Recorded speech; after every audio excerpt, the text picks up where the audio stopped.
Apple just released iOS 16.2 Beta 3 to registered developers just 1 week after the release of Beta 2 and iOS 16.1.1. And as usual, this should be out for public beta testers very soon. And along with this iOS release, Apple also dropped the third beta for iPadOS 16.2, macOS 13.1, watchOS 9.2, tvOS 16.2, and HomePodOS 16.2. Now, taking a look at the size of this update, you can see it comes in just under 680 megabytes on my iPhone 14 Pro Max, which was coming from Beta 2. So that size will vary depending on the device and the version you are coming from. But if we head into our settings, general about 16.2, we can see the new build number here is 20C5049E. So we do still have an E at the end of the build number, which does indicate we still have a few betas to go before the final release. And we do also have a modem firmware update. So now on the 14 series, it's 1.22.00. All right, so now what's new here in iOS 16.2 Beta 3? And the first thing is actually a pretty major feature for the iPhone 14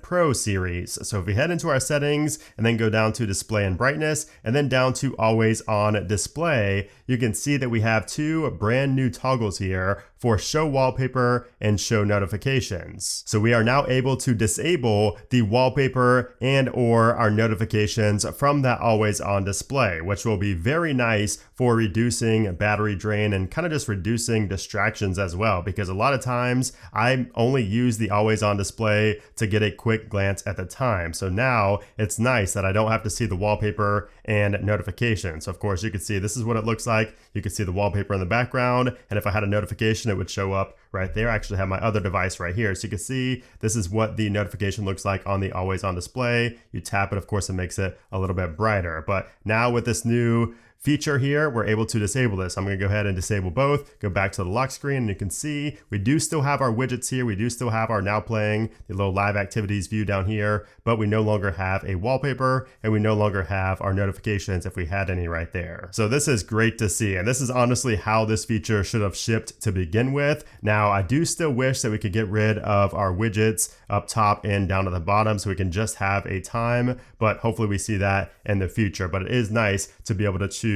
if we want to show our wallpaper or notifications or not. Also, Apple spelled when wrong in the always on display section in the settings. Now also on the lock screen, if we tap and hold right here and then go to customize and go to our lock screen and then tap the three dots in the bottom right, you can see that now it shows show photo in library along with a grayed out depth effect. So this feature where we can show that photo in the library was there in beta 2, but we did not have the grayed out depth effect. So that has been added there as well. And this feature I feel like is just extremely underrated. It's really nice if you cannot find that wallpaper or that image in your photo library, or if you just want to quickly share it, you can just tap that and it will show the photo in your library very easily. We also have a change for the battery level action in the shortcuts application. So you can see before on beta 2 it said get battery level, now it says get battery status. And if we tap on the I right here on both, you can see we have more of a description, and you can see the note down here just more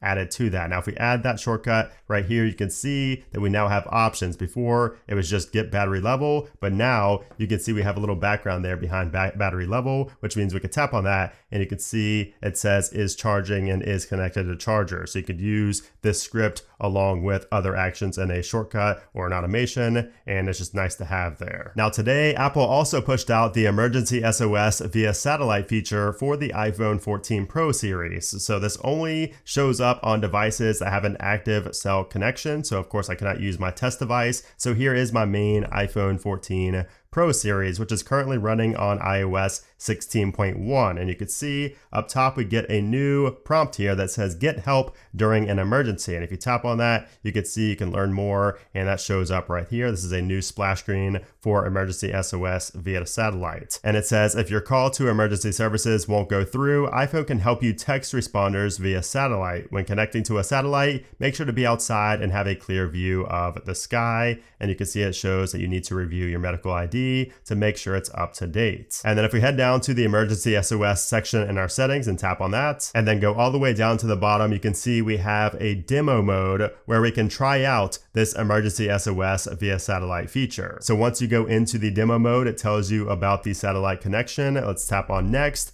Answering emergency questions. So it says during an emergency, you'll answer emergency questions that can help you get the assistance you need faster. And then it says using a satellite to send and receive messages. So we're going to test that satellite connection, and it does need to temporarily disable our cellular connection. So let's turn that off. And you can see I'm not outside, so it's probably not going to work, but it says it's trying to get a clear view of the sky. And it says that terrain, buildings, or trees can block your connection. So it looks like it's actually working. So I'm pointing my phone at the satellite that it shows that little white thing right there is the satellite, and I am connected now. So it says keep pointed at satellite to receive. So it says this is a sample conversation, and then it asks where is my location, and I just put in house. And you can see the signal is pretty weak when you are inside. But this feature is officially here in iOS 16.2 beta 3. Now, of course, this does not require iOS 16.2 beta 3. It just came out on the same day. This feature actually requires iOS 16.1 or later. It was just pushed via a server-side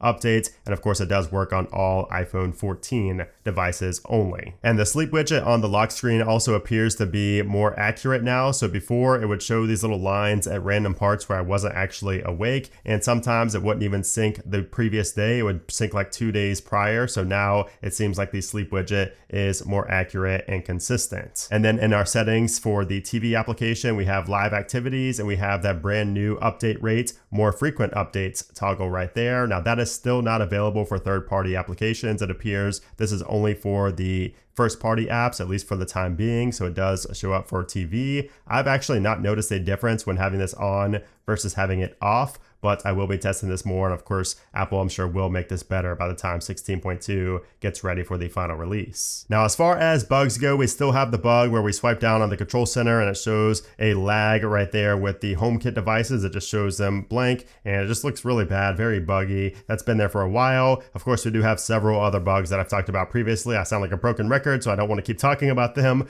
but I've not noticed any specific new bugs to beta 3 just yet. But if I do, I will let you guys know in my Apple Weekly episode this weekend. But if we take a look at the release notes, these release notes for beta 3 are actually pretty promising because we have a lot of resolved issues. So the first one shows freeform, and it shows 2 known issues that have been fixed. Then we have health, where we have a resolved issue along with a resolved issue in HealthKit. And the only known issue remaining here in beta 3 is related to Stage Manager on the iPad. But 16.2 in general is actually looking pretty good because all of the bugs that I'm currently facing here on beta 3 have been bugs since iOS 16.1. They're just still not addressed. So things are looking pretty good as far as bugs go. Now, as far as performance goes, performance on beta 3 is actually much better than it was on betas 1 and 2. So I know myself and a lot of others had issue with stutter on the lock screen, the home screen, and in certain first-party applications, and that stutter seems to be addressed with beta 3. So if you did have stutter, make sure to check it out, but it should be fixed. And performance overall feels just a little bit better, even in applications. I noticed in camera, things seem a little bit faster as well. Now, of course, it's not going to be a massive difference, but if you use every single beta, you will notice a difference.